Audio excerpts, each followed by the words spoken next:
Ministra de Gobierno María Paula Romo reveló intento de golpe de Estado durante las manifestaciones de octubre pasado. Lo hizo ante la Comisión Multipartidista. La Defensoría del Pueblo ratifica que durante la jornada de manifestaciones del 3 al 13 de octubre, 11 personas fallecieron.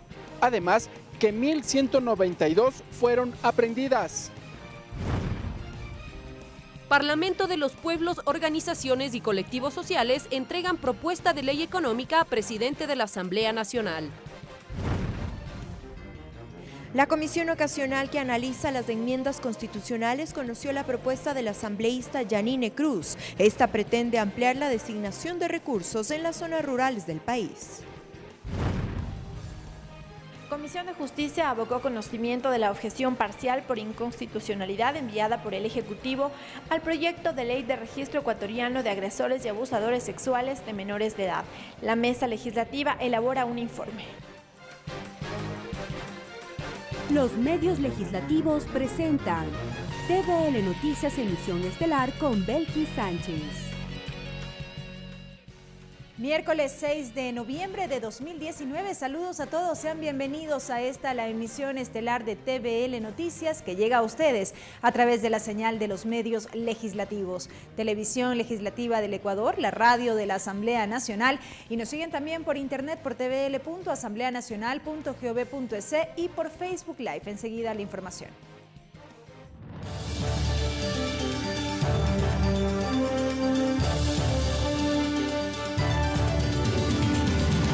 Proyecto de ley de crecimiento económico. Este martes, el Pleno de la Asamblea Nacional retomó el primer debate del proyecto de ley de crecimiento económico. Los legisladores plantearon un tratamiento por separado de los temas que propone justamente el Ejecutivo. El procedimiento y el tratamiento de más de 400 artículos fue un punto debatido en el Pleno desde distintas bancadas políticas. Esto tras un pedido en la sesión anterior de tratar por separado la propuesta. ¿Tenemos reales capacidades de debate aquí en 10 minutos para hablar de los 404 artículos? La Comisión tiene un equipo económico como para afrontar un debate de tal magnitud. Todo lo que tiene que ver con el Código Orgánico, monetario y financiero, no sé hasta qué punto puede ser calificado como urgente y como en términos económicos realmente prioritario. En aspectos procedimentales hubo cuestionamientos. El artículo 133 de la Constitución establece claramente que no se tramitará ningún proyecto que se refiera a más de una materia. Ya en el análisis del contenido, el legislador Franco Romero calificó de ambicioso el proyecto económico, pero hay que hacer ajustes, como por ejemplo el impuesto a la renta único para el productor bananero. Se mantenga el impuesto a la renta único para el productor bananero con la tabla vigente actual. Con propuestas desde el sector productivo y empresarial, la legisladora Ana Belén Marín planteó que no se elimine en su totalidad el anticipo del impuesto a la renta. Que sea opcional, es decir, los que deseen podrán generar este anticipo. ¿Qué genera el anticipo del impuesto a la renta? Lo que genera es liquidez. Para reactivar la economía hay que impulsar al sector productivo. La propuesta del Ejecutivo deja más dudas que certezas, señaló el asambleísta Héctor Muñoz, quien expuso las observaciones desde la bancada de Suma. Creo que este proyecto sí tiene algunas cosas positivas. Este proyecto, por ejemplo, contempla la remisión de intereses, multas y recargos a los estudiantes por los créditos tributarios. Desde la bancada de la Revolución Ciudadana hubo cuestionamientos si la ley generará o no crecimiento económico. ¿Cuál de los 404 artículos genera empleo? ¿Cuál de los 404 artículos reactiva la economía? También los socialcristianos mostraron sus posturas. Cristina Reyes habló de la racionalización del Estado. ¿En cuánto está el sector público? Porque la nómina, ustedes saben, 1/3 del presupuesto general del Estado va para pagar nómina. El representante de la provincia de Chimborazo, Pedro Curichumbi, planteó 4 observaciones encaminadas a otorgar beneficios para el sector rural. El sector rural será exonerado de contribución de conformidad a las políticas públicas. Propuestas para el sector turístico también se analizó en el Pleno. Guillermo Celi planteó. Considero que es importante eliminar el IVA a aquellos extranjeros turistas que se vienen a hospedar en el Ecuador. Tras una larga jornada de debate, se prevé retomar la discusión en una convocatoria siguiente. Mariela Logroño, TVL Noticias. Convocatoria que, por cierto, está prevista para este jueves a partir de las 8 de la mañana. Y una de las propuestas del Ejecutivo en el proyecto de ley de crecimiento económico plantea gravar con el 12% de impuesto al valor agregado a servicios digitales que ofrecen plataformas tecnológicas. El gobierno ecuatoriano espera recaudar con esta medida alrededor de 20 millones de dólares. En el siguiente reportaje conozcamos de qué se trata esta iniciativa. El anuncio de gravar un impuesto a los servicios digitales que prestan en el país plataformas digitales genera expectativa en la Asamblea. El presidente de la Comisión Ocasional de Tránsito, Fafo Gavilanes, considera que estos servicios de índole internacional no pagan impuestos y obtienen ganancias por el uso de suelo. Si es que están reguladas, tienen que pagar un impuesto, porque caso contrario, no es de que una firma internacional que a través de una red, a través de la Internet, hace uso del espacio público, hace uso del suelo, hace uso de una actividad económica y no pague ningún impuesto. De acuerdo al texto del proyecto, se consideran servicios digitales aquellos prestados y o contratados a través de Internet o de cualquier adaptación o aplicación de protocolos, plataformas o la tecnología. Pese a que en el proyecto de ley de crecimiento económico no se detallan las aplicaciones sujetas al tributo, en el Ecuador se usan las plataformas Netflix, Spotify, Uber, Cabify, entre otras. Sobre esto, el Ejecutivo plantea reformas al artículo 45 de la Ley de Régimen Tributario, que tiene relación con el tratamiento de rentas del extranjero. Las rentas obtenidas en el exterior por toda persona natural o sociedad residente en el Ecuador y las rentas que sean atribuibles a establecimientos permanentes en el país formarán parte de la renta global del contribuyente. En el reglamento a esta ley se establecerán los términos a los que se refiere. En los pagos por servicios digitales que correspondan a servicios de entrega y envío de bienes y muebles de naturaleza corporal, el impuesto al valor agregado se aplicará sobre la comisión pagada adicional al valor del bien enviado por las personas residentes o del establecimiento permanente de uno no residente en el Ecuador a favor de los sujetos no residentes. Según información de la Comisión Económica para América y el Caribe, el Ecuador podría alcanzar una recaudación anual de 11,2 millones con gravar al menos a 4 empresas de la economía digital, tomando en cuenta que estas firmas generan ventas en el país por 104,9 millones de dólares. Mariela Logroño, TVL Noticias. Y ahora les contamos que 182 organizaciones sociales entregaron este miércoles una propuesta de ley económica al presidente de la Asamblea Nacional, César Litardo. La iniciativa incluye el fomento al turismo y será tramitada por la Comisión del Régimen Económico. Parlamento de los Pueblos, organizaciones y colectivos sociales entregaron propuesta de ley económica al presidente de la Asamblea Nacional, César Litardo. Como una propuesta alternativa que busca el bienestar del pueblo ecuatoriano, calificó el presidente de la Confederación de Nacionalidades Indígenas del Ecuador, CONAIE, Jaime Vargas. Propuesta alternativa que hemos dado al país, no al gobierno, sino al país. Y desde ese espacio el gobierno tome mejores decisiones, pensando en la tranquilidad, pensando en la paz que tanto soñamos. Guido Perugachi, dirigente de la Unión de Organizaciones Campesinas Indígenas de Cotacachi, UNORCAC, resaltó que una de las propuestas se enfoca en eliminar la explotación minera y fomentar el turismo. Este es nuestro plan económico. Allá queremos ir. Esta es la forma que tenemos que trabajar. No queremos más explotación minera. Tenemos para eso, ¿cuál es la alternativa? El eje fundamental, el turismo. El turismo siendo el tercer eje fundamental de ingresos económicos al país. Por su parte, el titular del Parlamento, César Litardo, saludó la iniciativa y recalcó la voluntad por parte de la Asamblea de analizar las propuestas que sean concretas y encaminadas a alcanzar el crecimiento económico del país. En que tienen que ser propuestas concretas, realizables, progresistas, es decir, tienen que ser propuestas solidarias. En el país tiene que haber una solidaridad de quienes más tienen contra los que menos tienen. Eso es justo. Las mesas de diálogo con el gobierno nacional fue el punto de partida para que 182 organizaciones sociales de todo el país construyan esta iniciativa, la cual será procesada en la Comisión del Régimen Económico de la Asamblea Nacional. Jennifer Carrera, TVL Noticias.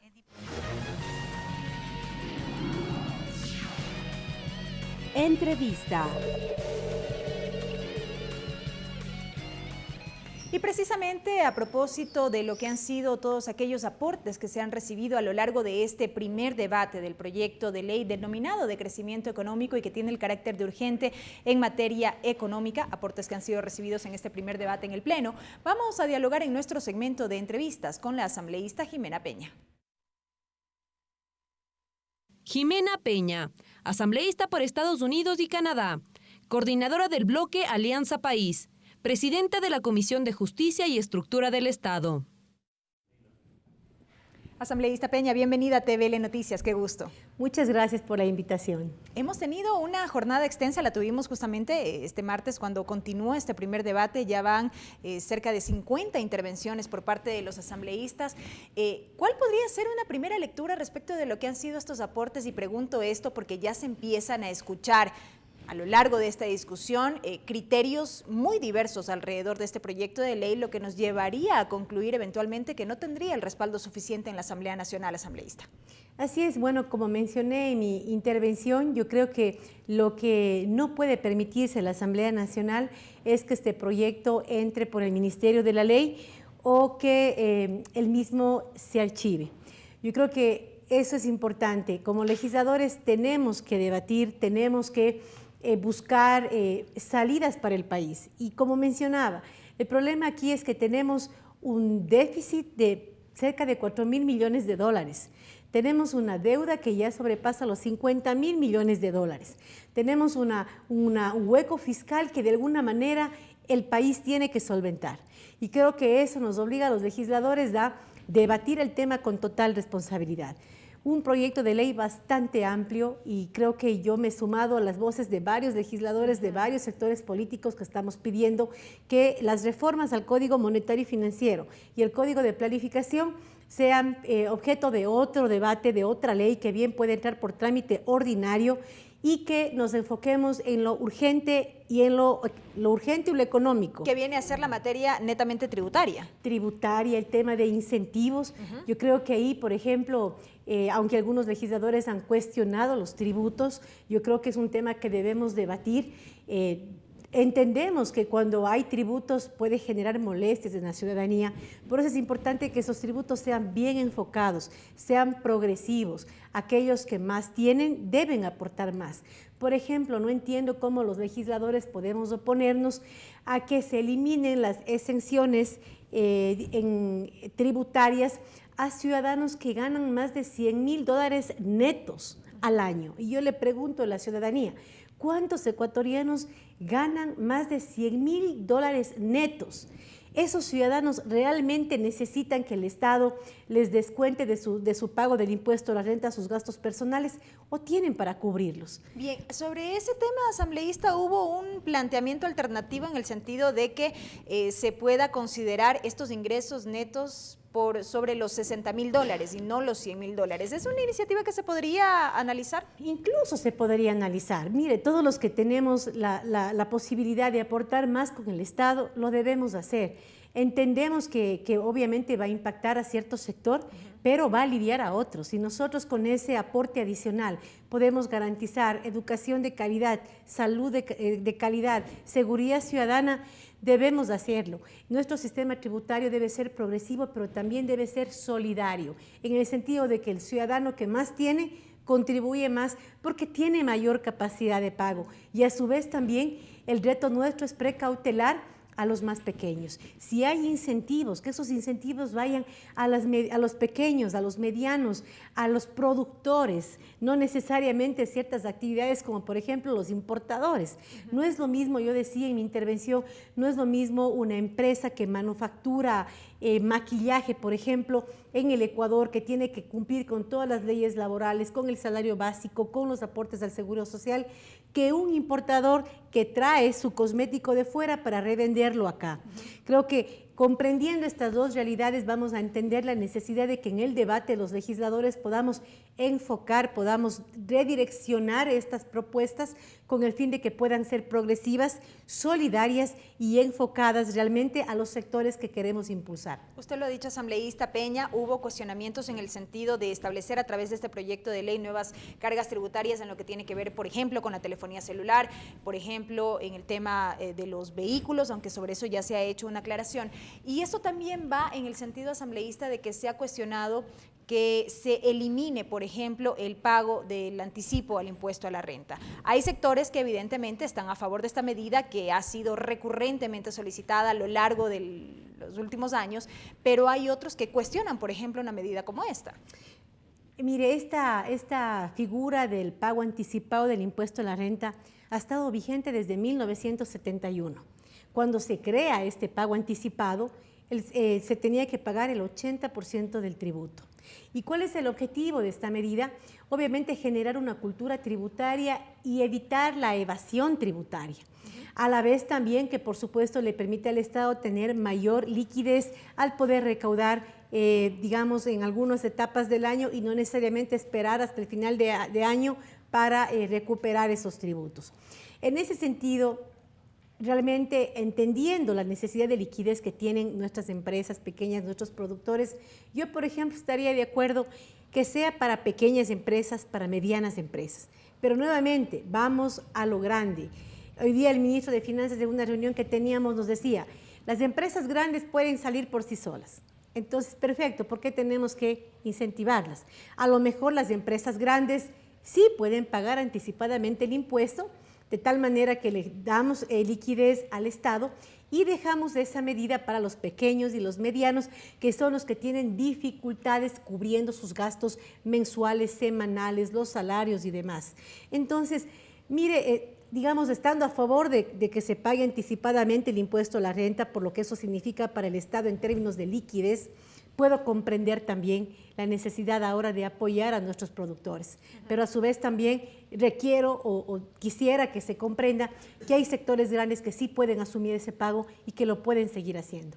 Entonces ahí cabe esta propuesta también que se pudo escuchar en el sentido de que pueda ser opcional. Así es, que sea asimismo, insisto, enfocados. Para algunos sí y para otros no, porque tienen mayor capacidad de pago, mejores situaciones económicas. Entonces, yo creo que en eso debe radicar el debate. Yo he estado opuesta a un archivo a la ley, porque creo que como legisladores debemos permitirnos el debate. Estamos obligados a debatir, a proponer. Estaba en desacuerdo de un archivo temprano a la norma sin que ni siquiera los asambleístas podamos debatir a profundidad estos temas. Ahora bien, asambleísta Peña, el tema del déficit fiscal es un asunto que causa alarma en diversos sectores. Al respecto, hay quienes cuestionan que no se transparente por completo las cifras y demás, pero más allá de aquello, a través de este proyecto de ley se ha dicho, se busca recaudar el próximo año alrededor de más de 700 millones de dólares, en el 2021 más de 800 millones de dólares. La pregunta que cabe y que la hemos podido también escuchar ¿es suficiente para cubrir el déficit que existe? Y de otro lado también tenemos el planteamiento de que se necesita transparentar por parte del Ejecutivo, del Gobierno en este caso, hacia dónde irán esos recursos que se prevé recaudar con este proyecto de ley. Bueno, comencemos por la segunda pregunta. Realmente el Estado tiene una serie de obligaciones que tiene que cumplir anualmente y que realmente en qué gastar probablemente vaya a faltar, ¿no? 700 millones, estamos viendo que hay deficiencias en el tema, del pago a los policías, a la salud, por ejemplo, la educación. Mire, tenemos ahora una mismo, reforma presupuestaria que llegó y que prevé una reducción en el tema de la educación superior. Así es, mire, así es que en qué gastar realmente el Estado, por supuesto que tiene, y tiene, digamos, responsabilidades que son ya, digamos, que no puede evadir en términos de derechos, el tema de salud y la educación, que la reforma presupuestaria incluso tiene que tener ciertos incrementos anuales para dar cumplimiento con lo que establece la Constitución y la ley. Es decir, a mí realmente no me preocupa mucho en qué vaya a gastar, porque hay muchas prioridades que tenemos que atender. Pero es necesaria también la transparencia en este sentido. Así es, y creo que yo creería que realmente por encubrir todo lo que tiene que cubrir para mantener al Estado vigente, para cubrir todas las responsabilidades, De hecho, van a faltar. De hecho, tenemos un déficit fiscal. Con todas las obligaciones que tiene el Estado que cubrir, esa plata realmente es insuficiente. Y ahí vamos a la segunda pregunta. Los recursos no van a ser suficientes. Y creo que vamos a requerir seguir debatiendo y seguir proponiendo cómo podemos seguir resolviendo nuestra situación económica. ¿Cuáles pueden ser las salidas a su ¿Cuáles juicio? pueden ser las salidas? Y ahí creo que hay que debatir. Por ejemplo, la propuesta que hoy han presentado los hermanos indígenas, me preguntaban hace poco en una entrevista, a lo mejor la posibilidad de poner un impuesto a ciertos sectores empresariales. Por ejemplo, pudiera ser una medida, ¿no? Habría que debatirla más, pero son propuestas. Es decir, en el Ecuador tenemos que reconocer la necesidad de fortalecer la productividad, de generar empleo. El dinamismo económico se activa también cuando un ciudadano trabaja. Entonces, por ejemplo, también me preocupa cuando hay despidos masivos. Si bien el Estado se puede ahorrar en el pago de esos salarios, al final del día ese ciudadano que deja de recibir su salario, que probablemente sería 1 o 2 salarios básicos unificados, ese ciudadano se gasta hasta su último centavo cubriendo sus gastos, saliendo a comprar, consumiendo, es decir, activando, dinamizando la economía. Esa dinamización a su vez genera tributo, que el mismo Estado vuelve a recaudar. El momento que tiene una persona sin trabajo, ese ciudadano no tiene que gastar, entonces no dinamiza, no activa, no tributa, no consume, y esto también tiene un efecto negativo en la economía, que es lo que no queremos crear. Entonces, creo que ahí el Ejecutivo tiene una enorme tarea. ¿Cómo equilibra los temas sin que, por supuesto, reduzcamos el piponazgo, o fortalezcamos la eficiencia del Estado, pero a su vez, cómo lo hacemos paulatinamente para que esos cambios que son necesarios, sobre todo en ciertos sectores, no tengan un efecto nocivo al dinamismo de la economía? Asambleísta Peña, quisiera terminar este tema con una consulta adicional. Usted al inicio de esta entrevista decía, la Asamblea Nacional no puede eludir el debate, no se puede permitir que el proyecto de ley entre en vigencia por el Ministerio de la Ley, ni tampoco que sea archivado. Sin embargo, para que esta propuesta salga de la Asamblea Nacional, necesita de los votos. Y yo le consulto a usted como coordinadora del bloque de Alianza País, ¿cómo están los diálogos a lo interno? En vista de lo que decíamos también al inicio de esta entrevista, finalmente, al parecer no hay consensos al interior de las diferentes bancadas para poder respaldar este proyecto de ley, y ahí cuáles pueden ser las salidas para que en efecto pueda ser aprobado. Mire, si es que se pretende que se entre la propuesta original por el Ministerio de la Ley, yo creo que habrían votos para negarla o para archivarla. Si es que cedemos posiciones y sacamos lo que no es urgente para un debate más amplio, y nos quedamos con lo urgente económico, puede haber más condiciones y podemos sumar votos. Y eso lo podremos ver en el informe para segundo debate. Deberíamos verlo ya en el informe de segundo debate. Yo insisto, yo creo que todos tenemos que ceder posiciones.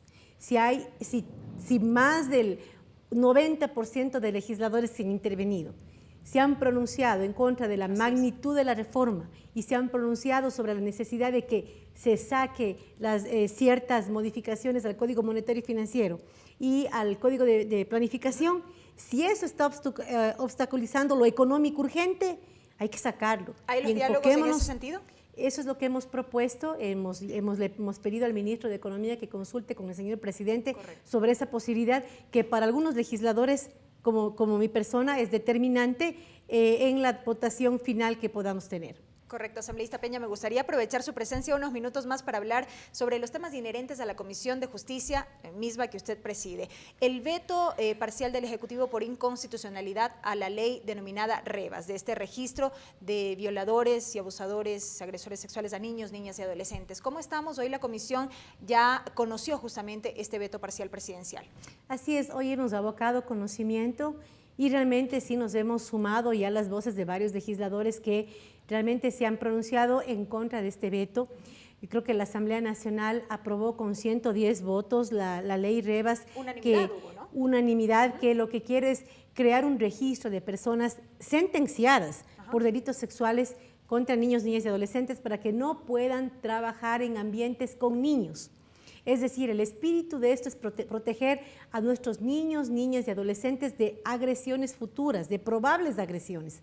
El Ejecutivo al respecto en su veto lo que manifiesta es que esto sería regresivo en derechos de las personas.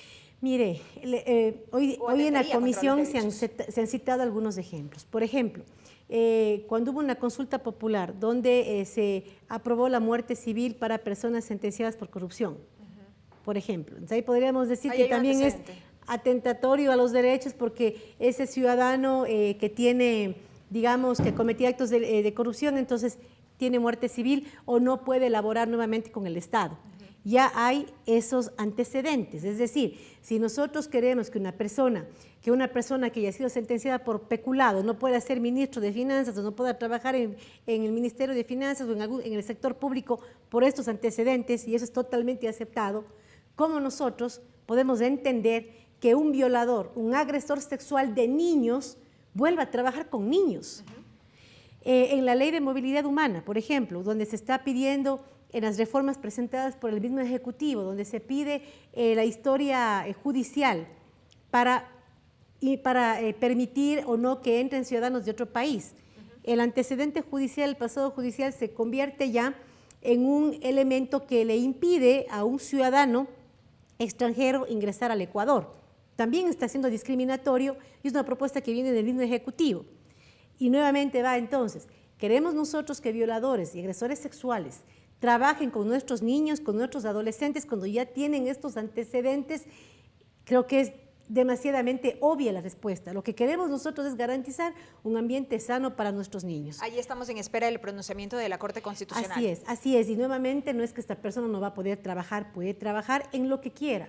Con lo único que no puede trabajar es cerca de niños. Correcto. Nuevamente porque la prioridad es el interés superior del niño y el Estado tiene que garantizar que sus normas, que sus instituciones garanticen el interés superior del niño, que incluso viene dado por convenios internacionales de los que el Ecuador es signatario. Rápidamente, asambleísta, entonces, ¿cómo estaríamos con los plazos para tramitar este tema puntual? Bueno, hemos aprobado ya un informe, hemos conocido y hemos debatido el informe. Esperamos que hasta el día viernes la Coordinación Jurídica de la Asamblea Nacional pueda enviar este informe, que es un requerimiento de la ley, para que la Corte Constitucional aboque conocimiento y comience el trámite. Nosotros esperamos que en menos de 20 días la Corte ya pueda respondernos y nosotros podamos cumplir con los 30 días que establece la ley para el procesamiento de este veto. Correcto, y me queda pendiente dialogar sobre el veto también al Código Orgánico Integral Penal, pero desde ya le anticipamos o le hacemos extensiva la invitación para poder hablar más ampliamente de este tema. ¿Cómo no? Siempre a la orden. La presencia de la asambleísta Jimena Peña en este segmento de entrevistas aquí en TVL Noticias.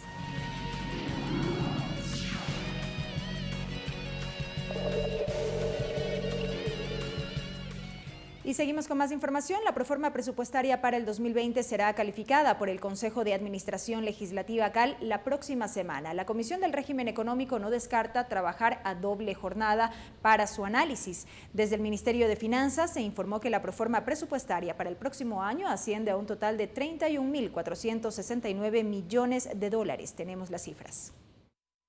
La proforma presupuestaria para el 2020 ya se encuentra en la Asamblea Nacional y la próxima semana la calificará el Consejo de Administración Legislativa, informó el presidente del Parlamento ecuatoriano, César Litardo. Creo que vamos a ir en forma secuencial. Una vez que evacuemos la ley económica urgente, ya haremos también el procesamiento de la proforma presupuestaria. El documento fue remitido por el Ejecutivo la noche del pasado 31 de octubre y asciende a un total de 31.469 millones de dólares.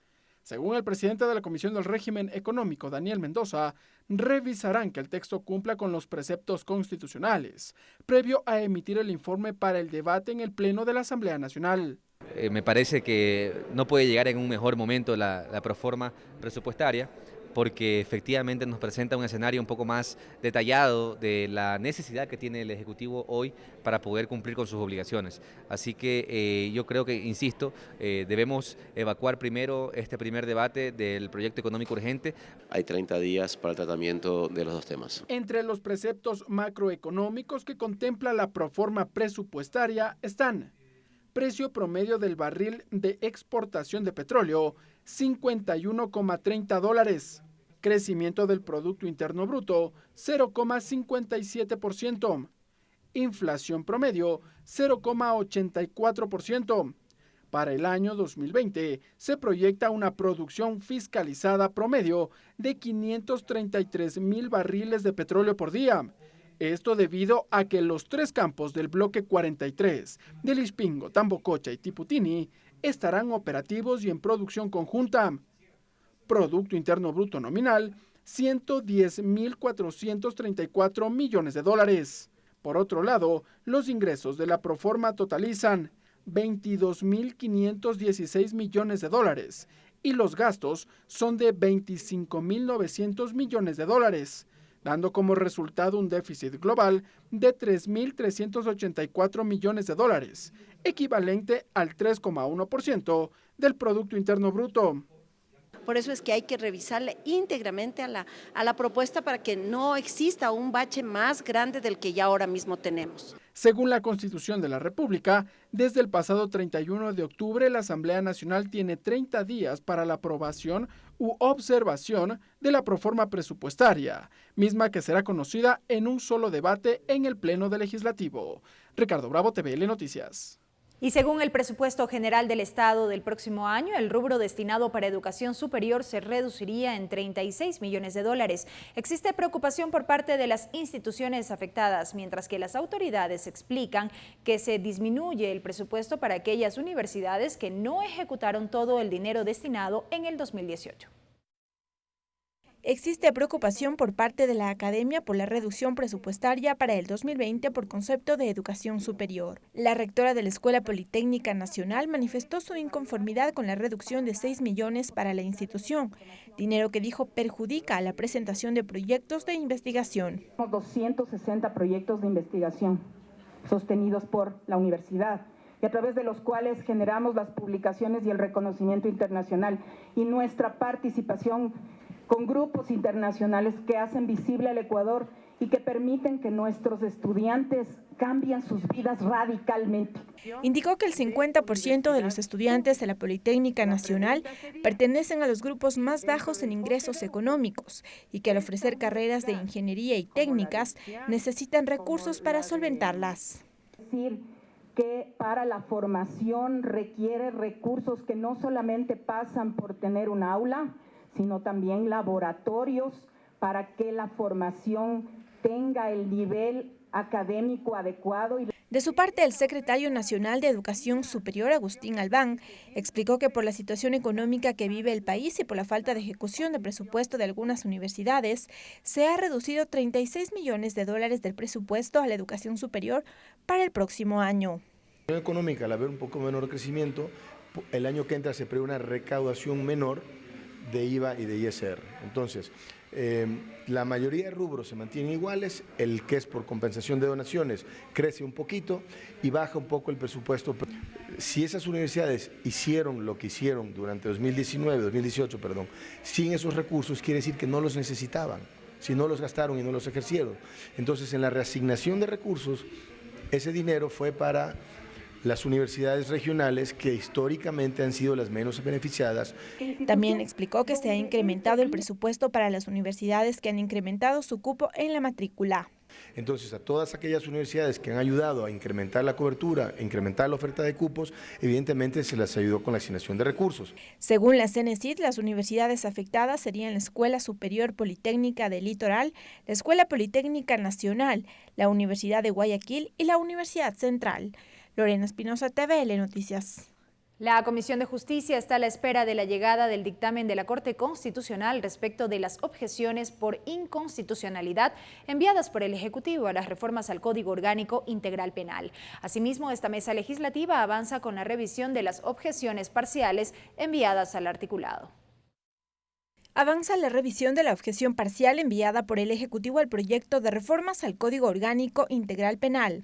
En la Comisión de Justicia analizan una a una las observaciones enviadas por el presidente de la República. La presidenta de la mesa legislativa indicó que están a la espera del dictamen que envíe la Corte Constitucional respecto de las 4 objeciones por inconstitucionalidad que remitió el Ejecutivo. Jimena Peña espera poder ratificarse en 2 de ellas. En la figura del comiso sin sentencia es una herramienta importante para recuperar lo robado y también en la posibilidad de juzgar en ausencia a los delincuentes de delitos sexuales contra niños y adolescentes. Por otra parte, los comisionados revisan el articulado de la objeción parcial.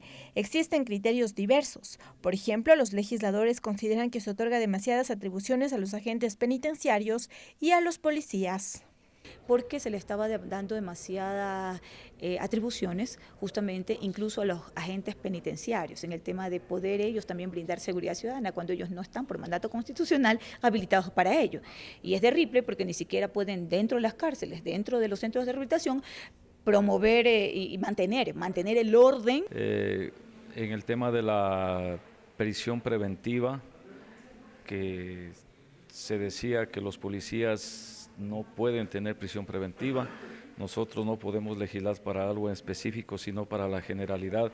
Eso queda a total discreción de los jueces cuándo emitir y cuándo no emitir una prisión preventiva. Por otra parte, el asambleísta Héctor Muñoz adelantó que la mesa se allanará a los cambios propuestos por el presidente respecto de las peleas de gallos, pues la asamblea proponía que se suspendan de manera definitiva. Realmente existe, está vigente, esto se dio por una consulta popular en donde se respetó la decisión de los diferentes cantones que tienen estas prácticas. Lo que se decía es que la finalidad última de este tipo de eventos no es la muerte del animal. La mesa legislativa espera tener listo la próxima semana un informe borrador y cuando llegue el dictamen a la Corte tendrán listo el documento definitivo. Lorena Espinosa, TVL Noticias. Y asimismo, la Comisión de Justicia conoció la objeción parcial por inconstitucionalidad enviada por el Ejecutivo al proyecto de ley de registro ecuatoriano de violadores, agresores y abusadores sexuales de niñas, niños y adolescentes. La comisión elabora un informe que deberá ser entregado a la Corte Constitucional. Tenemos los detalles con Lorena Espinosa. Gracias, buenas tardes. La Comisión de Justicia ya abocó conocimiento de la objeción parcial por inconstitucionalidad enviada por el Ejecutivo al proyecto de ley orgánica de registro ecuatoriano de agresores y abusadores sexuales de menores de edad. En la comisión ahora se elabora un borrador de informe en el que sustentan que este registro no es discriminatorio, pues así lo considera el Ejecutivo en su objeción por inconstitucionalidad. En la mesa hubo varias voces que se mostraron en contra de este veto parcial. Y no va a ser que por ciertas interpretaciones que más parecen leguleyadas, nosotros vayamos a decepcionar, en este caso, al pueblo, a los ciudadanos, con un tema tan sensible como es lo concerniente a un registro de abusadores, violadores y agresores sexuales de niños, niñas y adolescentes. Esto es de lógica, más allá articulados, sin perjuicio que somos abogados. Si tenemos normas específicas que prohíben que personas sentenciadas por corrupción, y es lo correcto, no puedan regresar al sector público, es decir, una persona que ha sido sentenciada por peculado, es obvio que no puede trabajar en el Ministerio de Finanzas. El mismo principio, no quiero hablar de analogía que no cabe en el derecho público, pero el mismo principio lógico va a ser con este tema que tiene que ver con nuestros niños. Existe doctrina, que existen muchos documentos que aseveran que este tipo de personas son enfermos, no sanan. No puede aquí operar como tal el principio de todo, o bueno, de muchos países en el sistema penal sobre la rehabilitación. Esta gente no se rehabilita. Y es justamente por eso que tomaba tanta fuerza la propuesta del asambleísta Cuesta en función de separarles a estas personas de determinados trabajos que tengan vinculación directa con los niños. En la objeción parcial por inconstitucionalidad, el Ejecutivo considera que la creación de este registro sería discriminatorio y atenta contra los derechos. Sin embargo, la proponente de este proyecto de ley hizo un llamado a los legisladores para analizar también otras normas como es el Código Orgánico Integral Penal, que ya establece la prohibición de oficio u profesión. Es por eso que dijo se defienda este proyecto de ley que fue aprobado de manera unánime en el Pleno de la Asamblea. La ley Revas crea un registro de todas aquellas personas que cometieron un delito contra la integridad sexual de los más pequeños. ¿Para qué este registro? Para que cuando estas personas hayan cumplido su condena y busquen trabajo, no sea cerca de los menores. A esta sesión también acudió un representante de la Coordinación Jurídica de la Asamblea Nacional, pues es hasta este domingo que vence el plazo en el que la Asamblea debe enviar un informe sustentando su defensa a la Corte Constitucional. Luego será ya esta instancia la que en 30 días debe emitir un dictamen al respecto. Es lo que les podemos contar desde la Comisión de Justicia. Una buena tarde. Gracias a Lorena Espinosa, buena tarde para ti también. Y ahora saludamos con nuestro compañero César Guanolema con la interpretación al quichua.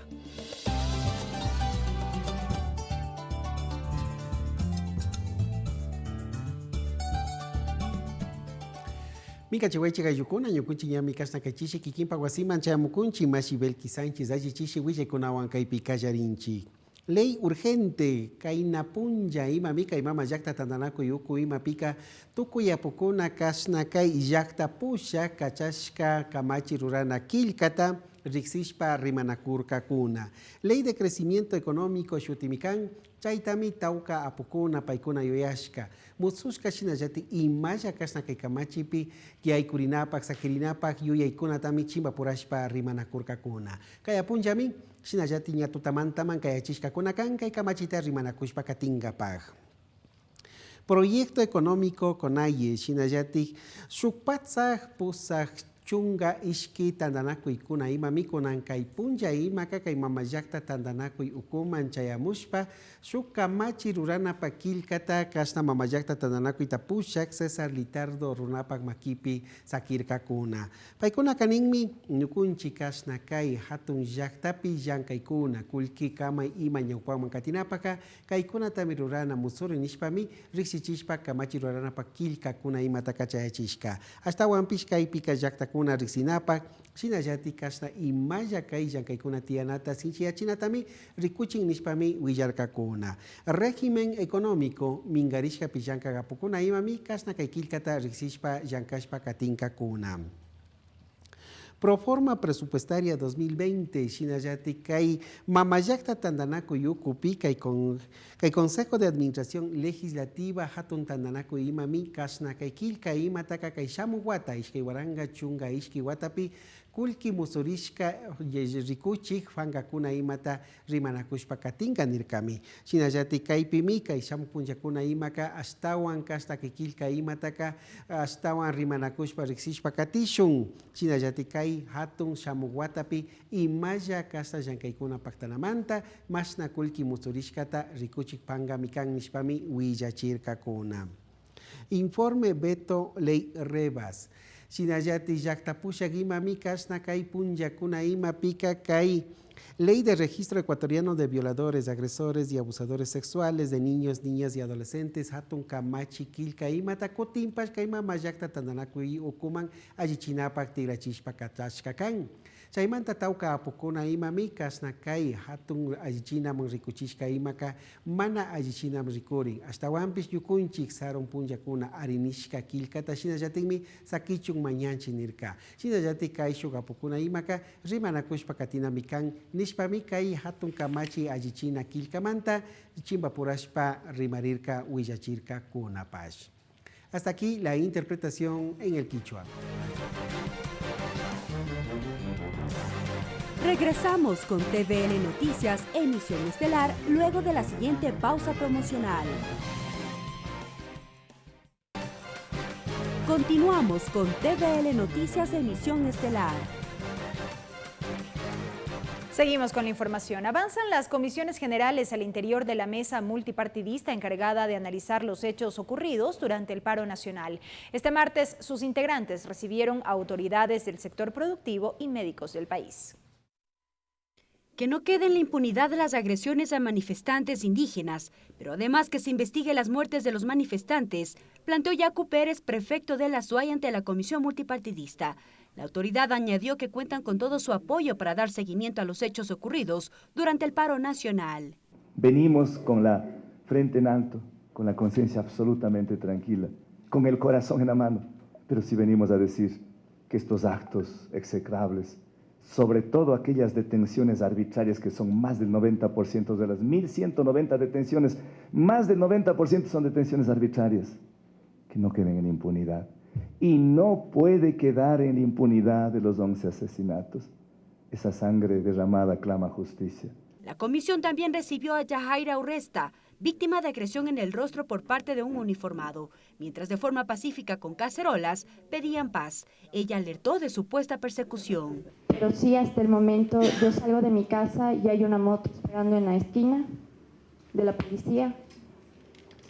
Nos toman fotos, incluso cuando saco a mi hijo de su escuela. Los denominados médicos socorristas de paz también contaron desde su realidad lo ocurrido. La delegada Joyce Soto indicó que entregarán información de los pacientes atendidos, pero que no revelarán algunos nombres de los médicos que atendieron. Explicó por qué. Nosotros tenemos en cuenta que las personas que estamos a cargo de estas 300 personas vamos a dar datos, vamos a dar toda la información, pero vamos a omitir la mayoría de nombres posibles porque temen a la represión. Tenemos médicos de diferentes casas de salud que están siendo hostigados. También acudieron a la comisión representantes del sector productivo de la zona 3 del país que comprende Cotopaxi, Chimborazo y Tungurahua. ¿Quién nos va a pagar a nosotros los 140 millones de dólares que perdió Tungurahua en estos 12 días de paro? Perdimos dinero, no quiero pagarle a un abogado y me disculpan los abogados, porque tengo que pagar a un abogado para presentar la denuncia y acudimos a la Defensoría y nos dijeron esos casos no tramitamos. Debemos nosotros, entre todos, procurar encontrar un camino para que la sociedad en su conjunto crezca a partir de lo que ya nos ha pasado. La comisión multipartidista prevé convocar autoridades de organizaciones sociales, indígenas, sector productivo. Cada uno entregará información como sustento al informe final que será tratado ante el Pleno de la Asamblea. Mariela Logroño, TVL Noticias. Mientras tanto, esta tarde nuevos datos fueron revelados por la ministra de Gobierno, María Paula Romo, ante la comisión multipartidista que se encarga de analizar el contexto de las movilizaciones de octubre pasado. La autoridad ratificó que hubo intentos de desestabilización. Tenemos los detalles con nuestra compañera Mariela Logroño. Adelante.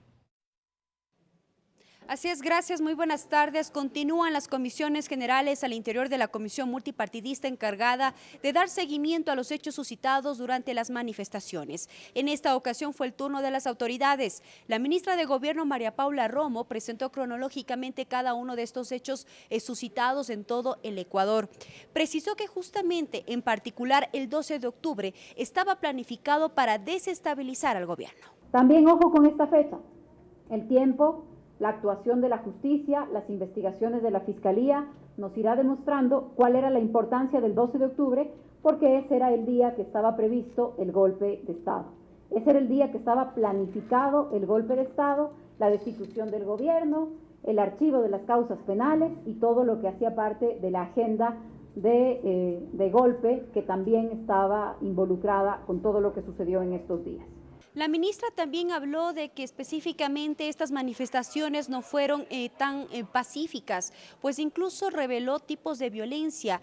Ella sostuvo que a través de una investigación se pudo determinar de que hubo preparación, entrenamiento y la ejecución totalmente prevista y planificada por grupos organizados.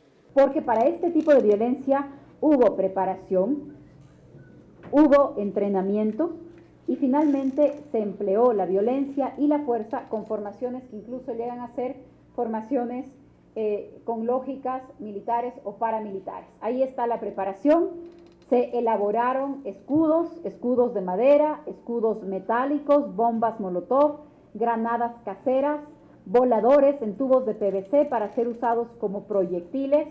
Y también tenemos información sobre lugares de entrenamiento que durante algunos meses han estado sirviendo para este tipo de explosivos, de bombas o de ataques artesanales. Con respecto al número de fallecidos durante las manifestaciones, María Paula Romo reveló que son 9. 2 estarían en investigación por ser muertes violentas. También son 3 casos por accidentes de tránsito y 4 casos fortuitos por fuerza mayor. Personas fallecidas en el contexto de las manifestaciones. Y me refiero exclusivamente a aquellos casos que el defensor del pueblo ha citado como casos sucedidos durante estos días en el país. De estos 9 casos, hay 2 casos que están siendo investigados como muertes violentas. Durante toda la jornada, la Comisión Multipartidista recibirá la presencia de varias autoridades, organizaciones sociales y de indígenas, quienes presentarán la información desde sus perspectivas. Posterior a ello, se entregará información, esto de cara a la elaboración del informe final que deberá presentar esta mesa ocasional para que sea debatido ante el Pleno de la Asamblea. Es la información que se genera al momento. Muy buenas tardes. Gracias, Mariela, por ese reporte. Y 1.192 personas resultaron aprehendidas durante la jornada de movilización, según la Defensoría del Pueblo. La Comisión Ocasional de Niñez recibió el informe de manos del defensor Freddy Carrión. Según el defensor del pueblo, Freddy Carrión, durante la jornada de movilizaciones del 3 al 13 de octubre, se registraron 1.192 personas aprehendidas, siendo Pichincha la provincia en donde se registró la mayor cantidad de personas en esa condición. De ellas, 11 personas resultaron fallecidas, 1.340 personas heridas. Según Carrión, la mayoría de detenciones no obedecen a la orden de un juez, lo que las calificó de arbitrarias. ¿Por qué lo manifiesta o lo sostiene la Defensoría del Pueblo? Porque de las 1.192 aprehensiones, cuando estas fueron puestas, las personas fueron puestas a órdenes de la autoridad judicial competente, 906 personas salieron en inmediata libertad sin ningún tipo de formulación de cargos, lo que demuestra efectivamente de que las aprehensiones fueron arbitrarias e ilegales porque no tuvieron ningún tipo de fundamento legal para realizarlo. Según reveló, de las 1.192 personas aprehendidas, el 50% son jóvenes con edades comprendidas entre los 15 y 24 años de edad. Es decir, esta protesta se caracterizó por ser exclusivamente joven.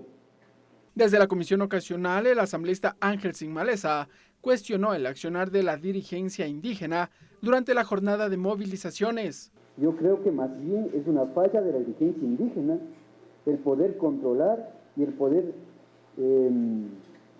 no autorizar el paso de menores de edad a este tipo de enfrentamientos. Pero yo no podría aceptar en ningún momento de que se pueda utilizar a los niños como escudo o que los pueblos quieran utilizar de esa manera. Por otro lado, la Defensoría del Pueblo recordó que por los hechos suscitados en el edificio de la Contraloría General del Estado, 6 adolescentes fueron detenidos, acusados del delito de terrorismo. Según dijo Carrión, desde el momento en que los jóvenes se encontraban en flagrancia, se les brindó acompañamiento y vigilancia al debido proceso. Ricardo Bravo, TVL Noticias.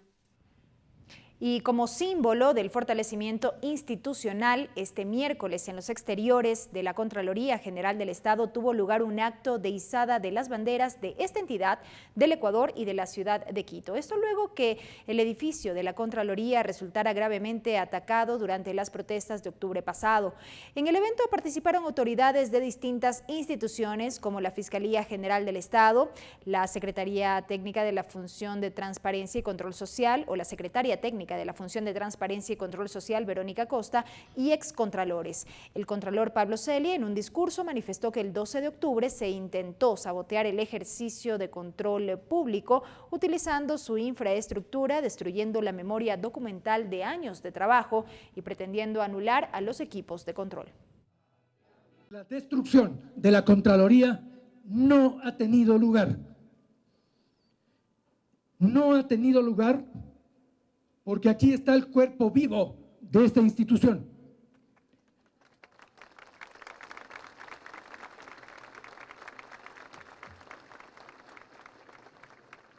Un cuerpo vivo que habitó y dio sentido a esta sede.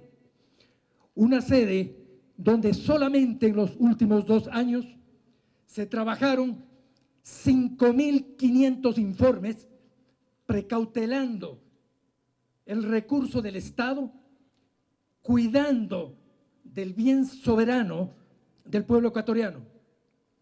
Como resultado de ese trabajo, que no es el trabajo del edificio solo que quisieron lesionar, es el trabajo de los seres humanos que dan vida a las instituciones. Como resultado de ese trabajo, la Contraloría en este periodo estableció 10.500 responsabilidades administrativas, 6.400 responsabilidades civiles y abrió el camino a 520 indagaciones de índole penal. A esto está dedicada esta sede. Y les contamos que este miércoles se inauguró en Quito la tercera edición del Foro del Sistema Interamericano de Derechos Humanos. En esta cita, organizada por la Procuraduría General del Estado, participaron varias autoridades, entre ellas el presidente de la Asamblea Nacional. La inauguración del foro se dio en el marco del aniversario de los 60 años de la Comisión Interamericana de Derechos Humanos y los 40 años de la Corte Interamericana. La presidenta de la Comisión, Esmeralda Arosemena de Troitiño, destacó que el encuentro permitirá reflexionar en torno al impacto de las herramientas de jurisprudencia implementadas, estándares y la eficiencia de las decisiones adoptadas por el sistema. Cómo el sistema interamericano ha impactado en la vigencia, la protección, la defensa y la propia satisfacción de derechos humanos en el continente. El Procurador General del Estado ecuatoriano, Íñigo Salvador, de su lado sostuvo que a través de este espacio, hoy Ecuador ratifica su interés de fortalecer el sistema interamericano de protección de los derechos humanos. Reforzar su relación tanto con la Comisión como con la Corte Interamericana de Derechos Humanos. En este contexto, las autoridades se refirieron en torno al comunicado que emitió la CIDH tras la visita del organismo para observar la situación de los derechos humanos durante las manifestaciones en octubre pasado en Ecuador. No hubo detalles sobre las conclusiones del informe, ya que el documento sería público en las próximas semanas. Es un documento que primero requiere de la elaboración y luego el planteamiento que representa la evaluación de los 7 comisionados. Eso nos toma entre un mes o 5 semanas. Tendremos que esperar a que lleguen esas recomendaciones. Naturalmente, en la medida de lo posible serán acogidas de inmediato por los respectivos órganos, por los respectivos ministerios. La visita, que incluyó 4 ciudades, instalaciones estatales y centros de detención, permitió entrevistas con más de 400 personas y el registro de al menos 380 testimonios, en su mayoría de víctimas de violaciones a sus derechos durante las protestas. Belkis Sánchez, TVL Noticias. La Comisión Ocasional de Enmiendas avanza con el análisis de las propuestas de cambios a la Constitución. Esta mesa recibió a la asambleísta Yanine Cruz para que explique sobre su iniciativa que busca ampliar la distribución de los recursos en las zonas rurales del país. Según cifras del INEC, cerca del 60% de la pobreza del país se concentra en las zonas rurales, además de falta de recursos naturales y un alto índice de desempleo. Por ello, la asambleísta Yanine Cruz plantea una enmienda al artículo 272 de la Constitución sobre la designación de recursos. Claramente es que en el artículo 272 se incluye un nuevo parámetro que es el número de kilómetros de vías rurales pertenecientes al territorio del gobierno autónomo descentralizado, y hablamos aquí de los gobiernos autónomos descentralizados provinciales. Sobre esto también se pronunció el prefecto de Loja, Rafael Dávila. Él considera importante acoger esta propuesta, pues los recursos no son suficientes para levantar estas zonas del país. Y ese creo que es el término correcto que debe contener la enmienda, ¿no? Aquí habla de la red vial estatal, habla de la red vial provincial, la red vial regional, la red vial cantonal y la red vial parroquial. Los sectores que se consideran rurales, el costo del mantenimiento y cómo ayudaría estos recursos a mantener las vías, lo dijo Edwin Miño, director ejecutivo de Congope. Nos cuestan 5.816 millones de dólares. Nosotros hemos dicho, realmente es imposible pedirle a un gobierno para la creación del fondo vial, de un fondo estatal para las vías. La mesa ocasional también recibió a Wilson Toainga, fiscal subrogante, para que explique su criterio en el marco de la propuesta de enmienda del exasambleísta Esteban Bernal, referente a la designación de fiscales del país, con la que busca se prohíba a exfuncionarios con rango de ministros participar en concursos para Contralor o Fiscal General del Estado. La Fiscalía encuentra prudente su inclusión, sin embargo debe hacerse notar que Varios de los tipos penales en los que podrían estar inmersos los candidatos tienen el carácter de imprescriptibles por disposición constitucional. La comisión ocasional analizará estas propuestas y aportaciones para construir un informe que será puesto a consideración del Pleno del Parlamento. El plazo es de 30 días a partir de su creación. Tatiana Sonnenholzner, TVL Noticias. Agenda de actividades. Rápidamente, amigos, la revisión de la agenda de actividades de la Asamblea Nacional para este jueves 7 de noviembre, 8 de la mañana, continuación de la sesión 628 del Pleno de la Asamblea con el primer debate del proyecto de ley de crecimiento económico urgente en materia económica. 14 horas, sesión de la Comisión Ocasional Multipartidista para investigar los hechos relacionados con el paro nacional. Recibe a actores estatales y sociales. Será en el Salón 2, primer piso, Palacio Legislativo. Así finaliza la emisión estelar de TVL Noticias. Gracias por haber estado con nosotros. Que descansen. Los medios legislativos presentaron TVL Noticias, emisión estelar.